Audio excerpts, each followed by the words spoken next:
আপনি যদি 5 ওয়াক্ত নামাজ পড়েন, মাত্র 5 ওয়াক্ত নামাজ, অন্য কোনো আমলও না করেন, আপনার গান শুনতে ভালো লাগবে না। ঠিক আছে কথা? আর নবী সাল্লাল্লাহু আলাইহি ওয়াসাল্লাম কোনোদিন কোনো পাপ করেনই নাই, তার সমাজের এত জাহিলিয়াত তার কাছে ভালো লাগবে কিভাবে?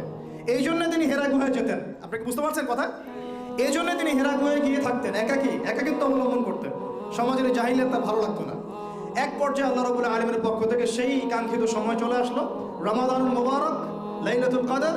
ওহী চলে আসলো জিবরাইল আলাইহিস সালামের মাধ্যমে, সূরা আলাক, ইকরা বিসমি রাব্বিকাল্লাযী খালাক, খালাকাল ইনসানা মিন আলাক, ইকরা ওয়া রাব্বুকাল আকরাম আল্লাযী আল্লামা বিল কলম, আল্লামাল ইনসানা মা লাম ইয়ালাম। দেখেন, প্রথম ওহীটা কি কেন্দ্রিক আসছে? পড়াশোনা কেন্দ্রিক।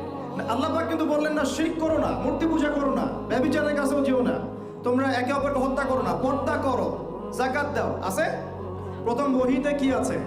পড়ো পড়ো পড়ো।